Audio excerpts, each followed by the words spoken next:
강원도청 이전을 놓고 지역별 온도차가 나타나고 제2청사 필요성도 제기되고 있습니다.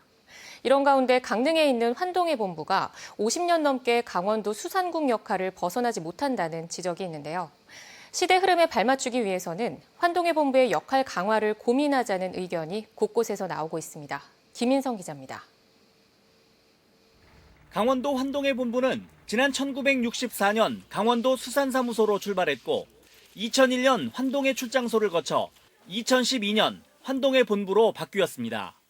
수산 업무 중심으로 자동차 등록과 여권 발급 업무가 추가됐는데 지금도 강원도 해양수산국의 역할을 넘지 못하고 있습니다. 현재 강원도 환동해 본부에는 본청 기준으로 기획총괄, 수산정책, 어업진흥, 해양항만의 4개 과에 92명이 근무하고 있습니다.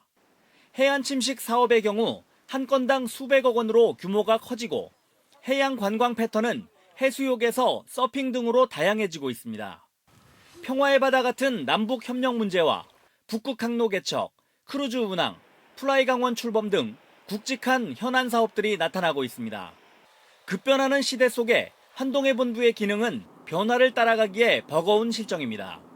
이런 가운데 위호진 강원도 의원은 도의회 5분 발언을 통해 도청 항공해운과를 옮겨오는 등 환동해 본부의 조직 개편을 주문했습니다.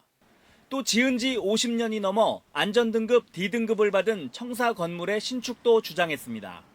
본부 기능 확대 등을 고려하여 주문진에 위치하고 있는 신사임당 교육원을 강릉 오죽헌 주변으로 통합 이전하고 그 자리에 환동해 본부를 이전 신축한다면 환동해 본부의 미래 이상과 향후 이 청사 기능을 수행하는 데 적합할 것으로 기대됩니다. 강원연구원도 지난 4월 강원도 균형발전과 환동해 본부의 역할이란 주제에 연구 결과를 내놓기도 했습니다.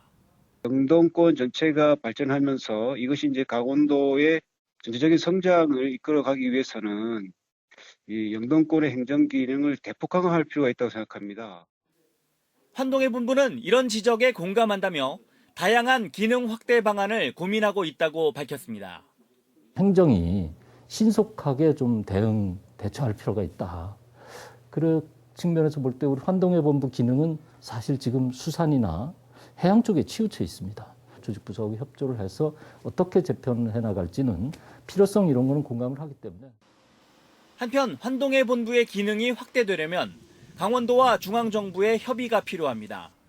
제2청사의 신설 또는 환동해 본부의 기능 확대 등은 뒷전으로 미룬 채 도청을 어디에 새로 짓느냐 다투는 모양새는 영동권 주민들에겐 곱게 보이지 않는 것이 현실입니다. 50년 넘도록 강원도 수산국의 역할에 갇혀있는 강원도 환동해 본부가 동해안의 발전을 이끌지 못하고 있는 건 아닌지 엄중히 따져봐야 할 때입니다. MBC 뉴스 김인성입니다.